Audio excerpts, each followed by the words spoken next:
আসসালামু আলাইকুম এভরিওয়ান, কেমন আছেন সবাই? আজকে আমি শেয়ার করব লাউ পাতা দিয়ে কাসকি মাছের শুটকির চচ্চড়ি। তো চুলায় একটা প্যান দিয়ে প্রথমে এই শুটকিগুলোকে আমি হালকা করে টেলে নিব, একটু লাল লাল করে টেলে নিব। হয়ে গেছে শুটকিগুলো টেলা। এবার এগুলোকে আমি ধুয়ে পরিষ্কার করে নিব। চুলায় একটা প্যান দিয়ে দিয়েছি, দিয়ে দিব পরিমাণ মতো তেল, পেঁয়াজ কুচি, রসুন কুচি। পেঁয়াজ রসুনগুলোকে হালকা করে ভাজি করে নিব।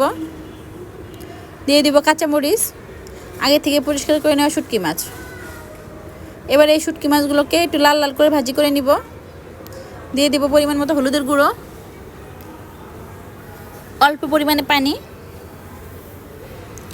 জিরা বাটা, রাঁধুনি মিষ্টি সস বাটা, পরিমাণ মতো লবণ। এবার মশলার সাথে শুটকিটাকে নেড়ে চেড়ে ঢাকনা দিয়ে ডেকে রেখে দেবো 2 থেকে 3 মিনিটের মতো ভালো করে কষানোর জন্য। শুটকি কষানো হয়ে গেছে। এবার দিয়ে দেবো আগে থেকে পরিষ্কার করে নেওয়া লাউ পাতাগুলো। লাউ পাতাগুলোকে একটু কুচু কুচু করে কেটে নিয়েছি। এবার লাউ পাতার সাথে শুটকিগুলোকে নেড়ে চেড়ে ঢাকনা দিয়ে রেখে দেবো 5 থেকে 7 মিনিটের মধ্যে। এখানে আর কোনো পানি ইউজ করব না।